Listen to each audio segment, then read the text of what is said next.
ಮೊದಲ ಸುದ್ದಿಯನ್ನ ಗಮನಿಸೋದಾದ್ರೆ ಗಂಡ ಹೆಂಡತಿ ಮಧ್ಯೆ ಈ ಪ್ರೀತಿ ಜಗಳ ಮನಸ್ತಾಪ ಮುನಿಸು ಇದೆಲ್ಲ ಇರೋದು ಬಹಳ ಸಹಜ. ಆದ್ರೆ ಈ ದಂಪತಿಗಳ ನಡುವೆ ಇದ್ದಂತ ಆ ಒಂದು ಮನಸ್ತಾಪ ಇದೆಯಲ್ಲ ಅದು ಕೊಲೆಯ ಹಂತಕ್ಕೆ ಹೋಗಿದೆ. ಹಾಗಾದ್ರೆ ಏನಾಗಿದೆ ಅಲ್ಲಿ, ಏನಿದು ಸ್ಟೋರಿ, ನೀವೇ ನೋಡಿ.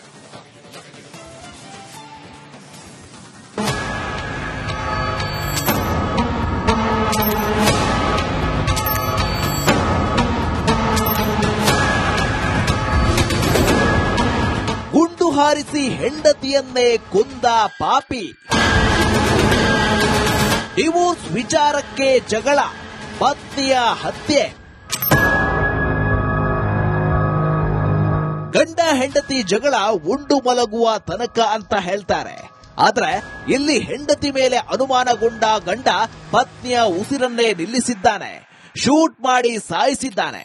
ಗುಂಡಿನ ದಾಳಿಗೆ ವಿಲವಿಲ ಒದ್ದಾಡಿ ಪತ್ನಿ ಪ್ರಾಣ ಬಿಟ್ಟಿದ್ದಾಳೆ. ಗಂಡನ ರಾಕ್ಷಸಿ ಕೃತ್ಯಕ್ಕೆ ಬೆಂಗಳೂರಿನ ಬಸವೇಶ್ವರ ನಗರದ ವೆಸ್ಟ್ ಇನ್ ಹೋಟೆಲ್ ಬಳಿಯ ಜನ ಬೆಚ್ಚಿ ಬಿದ್ದಿದ್ದಾರೆ.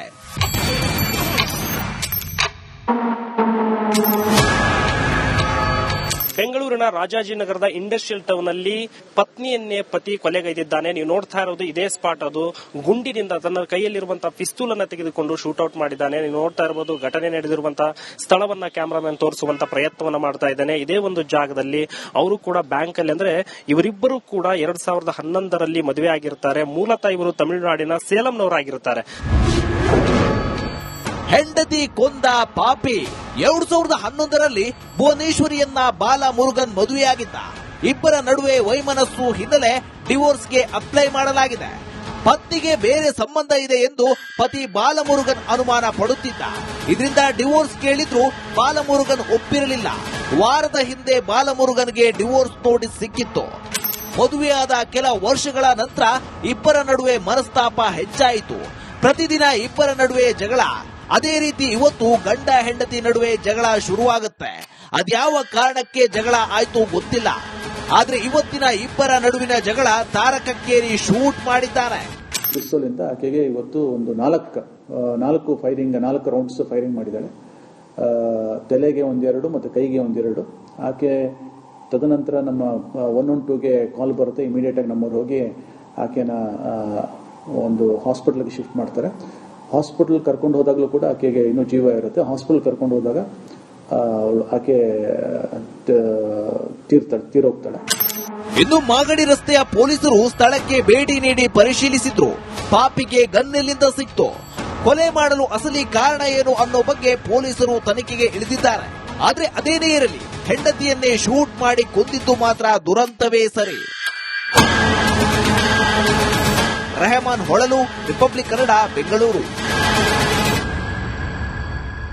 ಇದೇ ವಿಚಾರಕ್ಕೆ ಸಂಬಂಧಪಟ್ಟಂತೆ ಡೀಟೇಲ್ಸ್ ಅನ್ನ ಕೊಡ್ತಾರೆ ನಮ್ಮ ಪ್ರತಿನಿಧಿ ಅಭಿಷೇಕ್ ಜೈಶಂಕರ್. ನೇರ ಸಂಪರ್ಕದಲ್ಲಿ ಜಾಯಿನ್ ಆಗ್ತಾ ಇದ್ದಾರೆ. ಅಭಿಷೇಕ್, ಈಗ ಒಂದಷ್ಟು ಪ್ರಶ್ನೆಗಳು ಕಾಡ್ತಾ ಇರೋದು ಕೇವಲ ಅನುಮಾನಕ್ಕಾಗಿ ನಡೆದಂತಹ ಕೊಲೆನಾ ಇದು, ಅಥವಾ ಅಸಲಿ ಕಾರಣ ಏನು ಅನ್ನುವಂತಹ ಜೊತೆಯಲ್ಲಿ ಈ ಗನ್ ಯೂಸ್ ಮಾಡಿದ್ದ, ಗನ್ ಯಾರ್ದು, ಆತಂದೇನಾ, ಲೈಸೆನ್ಸ್ ಇತ್ತಾ, ಇಂಥ ಒಂದಷ್ಟು ಪ್ರಶ್ನೆಗಳು. ಪೊಲೀಸರಿಂದ ಏನೇನು ಮಾಹಿತಿ ಸಿಕ್ಕಿದೆ, ಡೀಟೇಲ್ಸ್ ಅನ್ನ ಕೊಡೋದಾದ್ರೆ? ಈಗಾಗಲೇ ಒಬ್ಬ ಟೆಕ್ಕಿಗೆ ಗನ್ ಹೇಗೆ ಬಂತು ಅನ್ನುವಂತಹ ಒಂದು ವಿಚಾರಗಳು ಇಲ್ಲಿ ಯಕ್ಷ ಪ್ರಶ್ನೆ ಆಗಿದೆ. ಈ ಹಿನ್ನೆಲೆಯಲ್ಲಿ ಮಾಗಡಿ ರೋಡ್ ಪೊಲೀಸರು ಈಗಾಗಲೇ ಅದರ ತನಿಖೆಯನ್ನು ನಡೆಸುವಂತಹ ಒಂದು ಪ್ರಕ್ರಿಯೆಗಳನ್ನು ಕೂಡ ಮಾಡಿ ಈತ ಪಿಸ್ತೂಲ್ ಅನ್ನು ಎಲ್ಲಿ ತಂದ, ಇಲ್ಲಿಗಲ್ ಆಗಿ ಎಲ್ಲಾದ್ರೂ ಸೇಲ್ ಆಗ್ತಾ ಇದೆಯಾ ಅನ್ನುವಂಥದ್ದು ಕೂಡ ಇಲ್ಲಿ ಬಹುಮುಖ್ಯವಾಗಿ ನೋಡಬೇಕಾಗುತ್ತೆ. ಈಗ ಸದ್ಯ 14 ವರ್ಷಗಳಿಂದ ಇಬ್ಬರು ಮದುವೆ ಆಗಿರ್ತಾರೆ. ಅಂದ್ರೆ 14 ವರ್ಷದ ಹಿಂದೆ ಮದುವೆ ಆಗಿರ್ತಾರೆ. ಈಗ 2 ವರ್ಷದ ಹಿಂದೆ ಅವರಿಬ್ಬರ ನಡುವೆ ಸಾಕಷ್ಟು ಒಂದು ಕಲಹ ಇತ್ತು, ಅಂದ್ರೆ ಕೌಟುಂಬಿಕ ಕಲಹ ಇತ್ತು. ಈ ಹಿನ್ನೆಲೆಯಲ್ಲಿ ಇತ್ತೀಚೆಗಷ್ಟೇ ಡಿವೋರ್ಸ್ ನೋಟಿಸ್ ಅನ್ನು ಕೂಡ ಭುವನೇಶ್ವರಿ ಬಾಲಮುರುಗನ್ಗೆ ಕಳಿಸಿರ್ತಾರೆ. ಇದರಿಂದ ಸಹಜವಾಗಿ ಆತ ಬೇಸತ್ತು ಹೋಗಿರ್ತಾನೆ. ಕೂತು ಮಾತನಾಡುವಂತಹ ಹಿನ್ನೆಲೆಯಲ್ಲಿ ಇಬ್ಬರು ಕೂಡ ಒಂದಷ್ಟು ಮಾತುಕತೆಗಳನ್ನು ನಡೆತಾರೆ. ಆದ್ರೆ ಫಲಪ್ರದ ಆಗಿರೋದಿಲ್ಲ. ಆದ್ರೆ ಜಗಳ ಆಗಿರುತ್ತೆ. ನೀನು ನನಗೆ ಬೇಡವೇ ಬೇಡ ಅನ್ನುವಂತಹ ನಿಟ್ಟಿನಲ್ಲಿ ಭುವನೇಶ್ವರಿ ಒಂದು ನೋಟಿಸ್ ಅನ್ನು ಕಳಿಸಿರ್ತಾರೆ ಮತ್ತು ಆಕೆಯ ಮೇಲೆ ಸಾಕಷ್ಟು ಅನುಮಾನ ಇರುವಂತಹ ಕಾರಣದಿಂದಾಗಿ ಪದೇ ಪದೇ ಕಿರುಕುಳಗಳನ್ನ ನೀಡುವಂತದ್ದು ಮತ್ತು ಆಕೆಗೆ ನಿಂದನೆ ಮಾಡುವಂತಹ ಒಂದು ಕೆಲಸಗಳನ್ನು ಕೂಡ ಮಾಡ್ತಾ ಇರ್ತಾರೆ. ಹೀಗಾಗಿ ಸಹಜವಾಗಿ ಇಬ್ಬರ ನಡುವೆ ಭಿನ್ನಾಭಿಪ್ರಾಯ ಇತ್ತು. ನಿನ್ನೆ ಈ ಭಾಗದಲ್ಲಿ ಅಂದ್ರೆ ರಾಜಾಜಿನಗರ ಭಾಗದಲ್ಲಿ ಆಕೆ ನಡೆದುಕೊಂಡು ಬರುವಂತಹ ಒಂದು ಸಂದರ್ಭದಲ್ಲಿ ಫಾಲೋ ಮಾಡಿಕೊಂಡು ಬಂದ ಬಾಲಮುರುಗನ್ ಏನಿದೆ ಏಕಾಏಕಿ 5 ರೌಂಡ್ ಫೈರ್ಗಳನ್ನ ಮಾಡಿರುವಂತದ್ದು. ಈಗಾಗಲೇ ನೀವು ದೃಶ್ಯಗಳನ್ನು ನೋಡ್ತಾ ಬರಬಹುದು. ಈ ಒಂದು ಸ್ಥಳದಲ್ಲಿ 5 ರೌಂಡ್ ಫೈರ್ ಮಾಡ್ತಾನೆ. ಅಂದ್ರೆ 2 ತಲೆಗೆ, ಇನ್ನು ಉಳಿದಂತಹ 3 ಬುಲೆಟ್ಸ್ಗಳೇನಿದೆ ಅದೆಲ್ಲವೂ ಕೂಡ ತನ್ನ ಆಕೆಯ ದೇಹದ ಮೇಲೆ ಒಂದು ಫೈರ್ ಅನ್ನು ಮಾಡ್ತಾನೆ. ಅಂದ್ರೆ 5 ರೌಂಡ್ ಬುಲೆಟ್ ಗಳನ್ನು ಫೈರ್ ಮಾಡ್ತಾರೆ. ಈ ಹಿನ್ನೆಲೆಯಲ್ಲಿ ತಲೆಗೆ ಏಕಾಏಕಿ ಏಟಾಗಿರುವಂತಹ ಕಾರಣದಿಂದಾಗಿ ತೀವ್ರ ರಕ್ತಸ್ರಾವದಿಂದ ಆಕೆ ಸ್ಥಳದಲ್ಲೇ ಮೃತಪಡ್ತಾಳೆ. ಹೀಗಾಗಿ ಈ ಒಂದು ಘಟನೆಗೆ ಸಂಬಂಧಿಸಿದಂತೆ ಈಗಾಗಲೇ ಬಾಲಮುರುಗನ್ ಏನಿದ್ದಾನೆ ನೇರವಾಗಿ ಹೋಗಿ ಸರೆಂಡರ್ ಕೂಡ ಆಗಿದ್ದಾನೆ. ಅಂದ್ರೆ ಪೊಲೀಸರಿಗೆ ಸರೆಂಡರ್ ಆದ ಬಳಿಕ ತನ್ನ ಒಂದು ಹೇಳಿಕೆಗಳನ್ನು ನೀಡುವಂತಹ ಮುಖಾಂತರ ಈ ಕೊಲೆಗೆ ನಾನು ಯಾಕೆ ಈ ರೀತಿಯಾದಂತಹ ಒಂದು ಕೃತ್ಯವನ್ನು ಎಸಗಿದೆ ಅಂತ ಹೇಳಿ ಈಗ ಆತ ಒಂದು ಸ್ಪಷ್ಟನೆಯನ್ನು ಕೊಡುವಂತಹ ಒಂದು ಕೆಲಸಗಳನ್ನು ಕೂಡ ಮಾಡ್ತಾನೆ. ಇಲ್ಲಿ ಘಟನೆಯ ಬಗ್ಗೆ ಆತನೇ ಒಪ್ಕೊಂಡಿದ್ದನ್ನು ಎಲ್ಲ ಆಗಿದೆ. ಆದ್ರೆ ಪಿಸ್ತೂಲ್ ಎಲ್ಲಿಂದ ಬಂತು ಅನ್ನುವಂತಹ ವಿಚಾರಗಳು ಈಗ ಪೊಲೀಸರಿಗೆ ಬಹುಮುಖ್ಯವಾಗಿ ಬೇಕಾಗುತ್ತೆ. ಈ ಒಂದು ರೀತಿಯಾಗಿ ಅಂದ್ರೆ ಇಲ್ಲಿಗಲ್ ಆಗಿ ಪಿಸ್ತೂಲ್ಗಳು ದೊರಕ್ತಾ ಇದೆ ಅಂತ ಹೇಳಿದ್ರೆ ಸಾಕಷ್ಟು ಮುಂದಿನ ದಿನಗಳಲ್ಲಿ ತೊಂದರೆ ಆಗುವಂತಹ ಸಾಧ್ಯತೆಗಳು ಕೂಡ ಇದೆ. ಅಂದ್ರೆ ಈ ಒಂದು ಪ್ರಕರಣದಿಂದ 2 ಪ್ರಕರಣಗಳನ್ನು ಭೇದಿಸುವಂತಹ ಒಂದು ಕೆಲಸಗಳನ್ನ ಮಾಗಡಿ ರೋಡ್ ಪೊಲೀಸರು ಮಾಡ್ತಾ ಇದ್ದಾರೆ ಅಂತಾನೆ ಹೇಳ್ಬೋದು. ಈಗ ಮಾಗಡಿ ರೋಡ್ ಪೊಲೀಸರು ಬಾಲಮುರುಗನ್ ನನ್ನ ತೀವ್ರವಾಗಿ ಒಂದು ಎನ್ಕ್ವೈರಿ ಮಾಡುವಂತಹ ಒಂದು ಕೆಲಸಗಳನ್ನು ಕೂಡ ಮಾಡ್ತಾ ಇದ್ದಾರೆ. ಹೀಗಾಗಿ ಸದ್ಯ ಕೌಟುಂಬಿಕ ಕಲಹದ ಹಿನ್ನೆಲೆಯಲ್ಲಿಯೇ ಈ ರೀತಿಯಾದಂತಹ ಒಂದು ಕೃತ್ಯವನ್ನು ಎಸಗಿದಾನ ಇಲ್ವಾ ಅನ್ನುವಂಥದ್ದು ಈಗ ತನಿಖೆಯಿಂದ ಗೊತ್ತಾಗಬೇಕಾಗಿದೆ. Ashwini. Right Abhishek, thank you ಡೀಟೇಲ್ಸ್ಗೆ. ಮೊದಲ ಸುದ್ದಿಯನ್ನ ಗಮನಿಸೋದಾದ್ರೆ, ಗಂಡ ಹೆಂಡತಿ ಮಧ್ಯೆ ಈ ಪ್ರೀತಿ, ಜಗಳ, ಮನಸ್ತಾಪ, ಮುನಿಸು ಇದೆಲ್ಲ ಇರೋದು ಬಹಳ ಸಹಜ. ಆದ್ರೆ ಈ ದಂಪತಿಗಳ ನಡುವೆ ಇದ್ದಂತ ಆ ಒಂದು ಮನಸ್ತಾಪ ಇದೆಯಲ್ಲ, ಅದು ಕೊಲೆಯ ಹಂತಕ್ಕೆ ಹೋಗಿದೆ. ಹಾಗಾದ್ರೆ ಏನಾಗಿದೆ ಅಲ್ಲಿ, ಏನಿದು ಸ್ಟೋರಿ, ನೀವೇ ನೋಡಿ.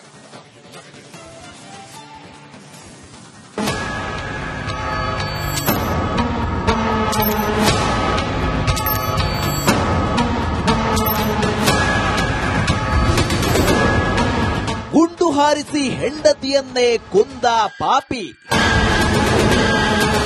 ಡಿವೋರ್ಸ್ ವಿಚಾರಕ್ಕೆ ಜಗಳ, ಪತ್ನಿಯ ಹತ್ಯೆ.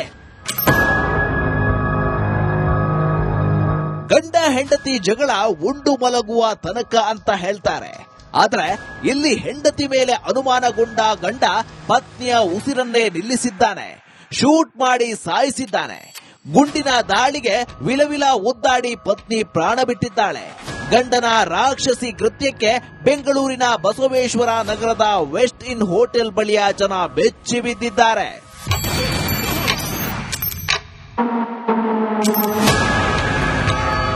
ಬೆಂಗಳೂರಿನ ರಾಜಾಜಿನಗರದ ಇಂಡಸ್ಟ್ರಿಯಲ್ ಟೌನ್ ಅಲ್ಲಿ ಪತ್ನಿಯನ್ನೇ ಪತಿ ಕೊಲೆಗೈದಿದ್ದಾನೆ. ನೀವು ನೋಡ್ತಾ ಇರೋದು ಇದೇ ಸ್ಪಾಟ್. ಅದು ಗುಂಡಿನಿಂದ ತನ್ನ ಕೈಯಲ್ಲಿರುವಂತಹ ಪಿಸ್ತೂಲ್ ಅನ್ನ ತೆಗೆದುಕೊಂಡು ಶೂಟ್ಔಟ್ ಮಾಡಿದ್ದಾನೆ. ನೀವು ನೋಡ್ತಾ ಇರಬಹುದು ಘಟನೆ ನಡೆದಿರುವಂತಹ ಸ್ಥಳವನ್ನ ಕ್ಯಾಮರಾಮನ್ ತೋರಿಸುವಂತ ಪ್ರಯತ್ನವನ್ನ ಮಾಡ್ತಾ ಇದ್ದಾನೆ. ಇದೇ ಒಂದು ಜಾಗದಲ್ಲಿ ಅವರು ಕೂಡ ಬ್ಯಾಂಕ್ ಅಲ್ಲಿ, ಅಂದ್ರೆ ಇವರಿಬ್ಬರು ಕೂಡ 2011ರಲ್ಲಿ ಮದುವೆ ಆಗಿರ್ತಾರೆ. ಮೂಲತಃ ಇವರು ತಮಿಳುನಾಡಿನ ಸೇಲಂನವರಾಗಿರ್ತಾರೆ.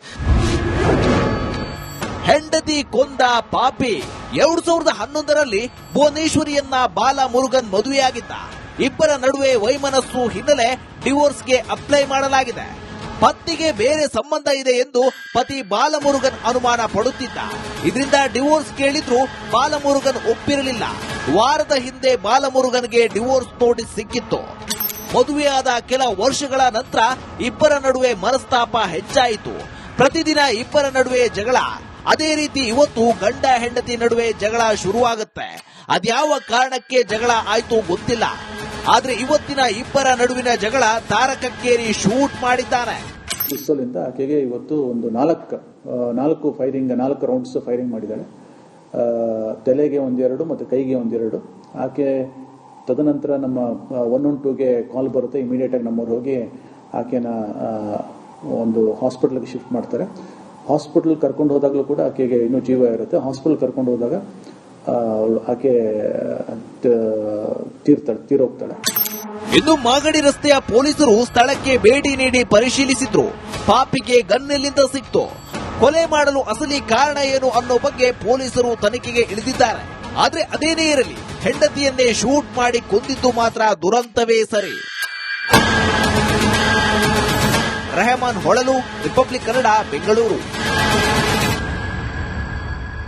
ಇದೇ ವಿಚಾರಕ್ಕೆ ಸಂಬಂಧಪಟ್ಟಂತೆ ಡೀಟೇಲ್ಸ್ ಅನ್ನ ಕೊಡ್ತಾರೆ ನಮ್ಮ ಪ್ರತಿನಿಧಿ ಅಭಿಷೇಕ್ ಜೈಶಂಕರ್. ನೇರ ಸಂಪರ್ಕದಲ್ಲಿ ಜಾಯಿನ್ ಆಗ್ತಾ ಇದ್ದಾರೆ.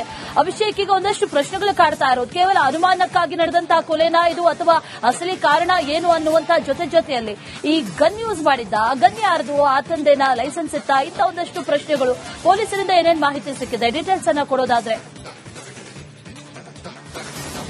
ಈಗಾಗಲೇ ಒಬ್ಬ ಟೆಕ್ಕಿಗೆ ಗನ್ ಹೇಗೆ ಬಂತು ಅನ್ನುವಂತಹ ಒಂದು ವಿಚಾರಗಳು ಇಲ್ಲಿ ಯಕ್ಷ ಪ್ರಶ್ನೆ ಆಗಿದೆ. ಈ ಹಿನ್ನೆಲೆಯಲ್ಲಿ ಮಾಗಡಿ ರೋಡ್ ಪೊಲೀಸರು ಈಗಾಗಲೇ ಅದರ ತನಿಖೆಯನ್ನು ನಡೆಸುವಂತಹ ಒಂದು ಪ್ರಕ್ರಿಯೆಗಳನ್ನು ಕೂಡ ಮಾಡಿ ಈತ ಪಿಸ್ತೂಲ್ ಅನ್ನು ಎಲ್ಲಿ ತಂದ, ಇಲ್ಲಿಗಲ್ ಆಗಿ ಎಲ್ಲಾದ್ರೂ ಸೇಲ್ ಆಗ್ತಾ ಇದೆಯಾ ಅನ್ನುವಂಥದ್ದು ಕೂಡ ಇಲ್ಲಿ ಬಹುಮುಖ್ಯವಾಗಿ ನೋಡಬೇಕಾಗುತ್ತೆ. ಈಗ ಸದ್ಯ 14 ವರ್ಷಗಳಿಂದ ಇಬ್ಬರು ಮದುವೆ ಆಗಿರ್ತಾರೆ, ಅಂದ್ರೆ 14 ವರ್ಷದ ಹಿಂದೆ ಮದುವೆ ಆಗಿರ್ತಾರೆ. ಈಗ 2 ವರ್ಷದ ಹಿಂದೆ ಅವರಿಬ್ಬರ ನಡುವೆ ಸಾಕಷ್ಟು ಒಂದು ಕಲಹ ಇತ್ತು, ಅಂದ್ರೆ ಕೌಟುಂಬಿಕ ಕಲಹ ಇತ್ತು. ಈ ಹಿನ್ನೆಲೆಯಲ್ಲಿ ಇತ್ತೀಚೆಗಷ್ಟೇ ಡಿವೋರ್ಸ್ ನೋಟಿಸ್ ಅನ್ನು ಕೂಡ ಭುವನೇಶ್ವರಿ ಬಾಲಮುರುಗನ್ಗೆ ಕಳಿಸಿರ್ತಾರೆ. ಇದರಿಂದ ಸಹಜವಾಗಿ ಆತ ಬೇಸತ್ತು ಹೋಗಿರ್ತಾನೆ. ಕೂತು ಮಾತನಾಡುವಂತಹ ಹಿನ್ನೆಲೆಯಲ್ಲಿ ಇಬ್ಬರು ಕೂಡ ಒಂದಷ್ಟು ಮಾತುಕತೆಗಳನ್ನು ಆಡ್ತಾರೆ. ಆದ್ರೆ ಫಲಪ್ರದ ಆಗಿರೋದಿಲ್ಲ. ಆದ್ರೆ ಜಗಳ ಆಗಿರುತ್ತೆ. ನೀನು ನನಗೆ ಬೇಡವೇ ಬೇಡ ಅನ್ನುವಂತಹ ನಿಟ್ಟಿನಲ್ಲಿ ಭುವನೇಶ್ವರಿ ಒಂದು ನೋಟಿಸ್ ಅನ್ನು ಕಳಿಸಿರ್ತಾರೆ ಮತ್ತು ಆಕೆಯ ಮೇಲೆ ಸಾಕಷ್ಟು ಅನುಮಾನ ಇರುವಂತಹ ಕಾರಣದಿಂದಾಗಿ ಪದೇ ಪದೇ ಕಿರುಕುಳಗಳನ್ನ ನೀಡುವಂತದ್ದು ಮತ್ತು ಆಕೆಗೆ ನಿಂದನೆ ಮಾಡುವಂತಹ ಒಂದು ಕೆಲಸಗಳನ್ನು ಕೂಡ ಮಾಡ್ತಾ ಇರ್ತಾರೆ. ಹೀಗಾಗಿ ಸಹಜವಾಗಿ ಇಬ್ಬರ ನಡುವೆ ಭಿನ್ನಾಭಿಪ್ರಾಯ ಇತ್ತು. ನಿನ್ನೆ ಈ ಭಾಗದಲ್ಲಿ ಅಂದ್ರೆ ರಾಜಾಜಿನಗರ ಭಾಗದಲ್ಲಿ ಆಕೆ ನಡೆದುಕೊಂಡು ಬರುವಂತಹ ಒಂದು ಸಂದರ್ಭದಲ್ಲಿ ಫಾಲೋ ಮಾಡಿಕೊಂಡು ಬಂದ ಬಾಲಮುರುಗನ್ ಏನಿದೆ ಏಕಾಏಕಿ 5 ರೌಂಡ್ ಫೈರ್ಗಳನ್ನು ಮಾಡಿರುವಂತದ್ದು ಈಗಾಗಲೇ ನೀವು ದೃಶ್ಯಗಳನ್ನು ನೋಡ್ತಾ ಬರಬಹುದು.